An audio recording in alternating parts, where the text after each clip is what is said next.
പൊതുസമൂഹത്തിൻ്റെ കേരള പൊതുസമൂഹത്തിൻ്റെ മനഃശാസ്ത്രം വളരെ നന്നായി പഠിച്ചിരിക്കുന്ന ഒരു ഭിഷഗ്വരനാണ് ശ്രീ വി ഡി സതീശൻ. അദ്ദേഹത്തിന് അറിയാം ഒരു പൊതുസമൂഹത്തെ എങ്ങനെ കൈകാര്യം ചെയ്യണമെന്ന്. എന്താ ഒരു പൊതുസമൂഹത്തെ ഇങ്ങനെ ചലനാത്മകമായി നിൽക്കണമെങ്കിൽ, അല്ലെ തങ്ങളോട് ചേർന്ന് തനിക്ക് നേരെ അവർ കണ്ണുകൾ നീട്ടി നിൽക്കണമെങ്കിൽ ഭരണാധികാരി എന്താ ചെയ്യേണ്ടത്? അവർക്ക് പ്രത്യാശ കൊടുക്കുക, ഇല്ലേ? എപ്പോഴും അവരെ മോട്ടിവേറ്റ് ചെയ്തുകൊണ്ടേയിരിക്കണം. അതുകൊണ്ടാണ് ഈ ആദ്യം പറഞ്ഞ അദ്ദേഹത്തിൻ്റെ പ്രസംഗങ്ങളിൽ, അദ്ദേഹത്തിൻ്റെ പത്രസമ്മേളനങ്ങളിൽ, അദ്ദേഹം പങ്കെടുക്കുന്ന അല്ലെ അദ്ദേഹം സഞ്ചരിക്കുന്ന പഥങ്ങളിലൊക്കെ തന്നെ അദ്ദേഹം എപ്പോഴും ഈ ജനത്തെ മോട്ടിവേറ്റ് ചെയ്യാനുള്ള കാര്യങ്ങൾ പറയുന്നത്. ഇത് പലതും നടക്കില്ല എന്ന് അദ്ദേഹത്തിന് അറിയാം. ഇപ്പോൾ തുറമുഖ നഗരമെന്ന് കഴിഞ്ഞ ദിവസം പറഞ്ഞു, കേരളത്തെ ഒരു തുറമുഖ നഗരമാക്കി മാറ്റും എന്ന് പറഞ്ഞു. ഇതിന് ഒരു വലിയ സമ്പത്ത് വേണ്ട. പക്ഷേ അവരെ നമ്മൾ മോട്ടിവേറ്റ് ചെയ്യുകയാണ്. നമ്മൾ ജലഗതാഗത പാത അല്ലെ തുറമുഖങ്ങളാകെ തന്നെ കേരളത്തിലുണ്ടാക്കും. കഴിഞ്ഞ ദിവസം അദ്ദേഹം പറഞ്ഞു കൊച്ചി ഞാൻ സിനിമയുടെ സിറ്റി ആക്കാൻ വേണ്ടി പിന്നെ പോവുകയാണ്, നമ്മളങ്ങ് ഇതങ്ങ് വികസിപ്പിക്കാൻ പോവുകയാണ്. ജനങ്ങളെ മോട്ടിവേറ്റ് ചെയ്യുക എന്ന് ആ ചാതുര്യമുണ്ട്.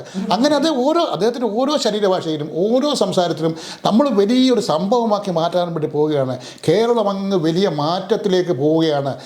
നിങ്ങൾ കണ്ടോളൂ, നമ്മൾ അതാണ് ചെയ്യുന്നത്. പക്ഷേ ജനങ്ങളെ കൂടെ നിർത്തിക്കൊണ്ട് ഒരു മുഖ്യമന്ത്രി മുന്നോട്ട് പോകുന്നത് ഒരു നല്ല കാര്യം തന്നെയാണ്. പക്ഷേ ഒരു കാര്യം കൂടെ സംശയിക്കേണ്ടിയിരിക്കുന്നത്, 19-ാം തീയതി വരാൻ പോകുന്ന ബഡ്ജറ്റിൽ ചില നീറുന്ന പ്രശ്നങ്ങളൊക്കെ, നീറുന്ന രീതിയിലൊക്കെ ചില വില കൂട്ടലുകളും ഒക്കെ ഉണ്ടാകും. അപ്പൊ ഇങ്ങനെ വരുമ്പോൾ അപ്പോഴും ജനങ്ങൾ ഇളകി എനിക്കെതിരെ വരരുത്.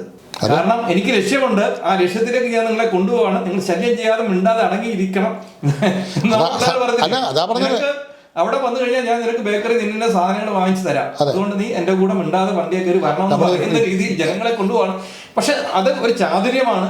നല്ലതിന് വേണ്ടിയാണെങ്കിൽ അത് മുന്നോട്ട് തന്നെ പോകട്ടെ എന്ന് തന്നെയാണ് എൻ്റെ ഒരു അഭിപ്രായം. അദ്ദേഹം ഒരു കാര്യം കൂടെ പറഞ്ഞ് നമുക്ക് അവസാനിപ്പിക്കാം. അപ്പോൾ അദ്ദേഹത്തിൻ്റെ ലക്ഷ്യങ്ങൾ, അദ്ദേഹം കാണുന്ന കാഴ്ചപ്പാടുകൾ, ഇതൊക്കെ തന്നെ നടപ്പിലാക്കാൻ കഴിഞ്ഞാൽ കേരളത്തിന് ഒരു വലിയ നേട്ടമാണ് എന്ന് കാണുന്ന ഒരാൾ തന്നെയാണ് ഞാൻ. ഈ വി ഡി സതീശൻ്റെ ഗവൺമെൻറ് അദ്ദേഹത്തെ മുഖ്യമന്ത്രിയാക്കി, അദ്ദേഹം വളരെ സമർത്ഥമായി ഭരണം കൊണ്ടുപോയി അടുത്ത 5 വർഷക്കാലം കേരളത്തിൽ വലിയ വിഷയങ്ങളൊന്നും ഉണ്ടാകാതെ, തർക്കങ്ങളൊന്നും ഉണ്ടാകാതെ അദ്ദേഹം പോയാൽ കേരളത്തിൽ ചോദ്യം ചെയ്യാനാകാത്ത കോൺഗ്രസിൻ്റെ നേതാവായി അദ്ദേഹം മാറും.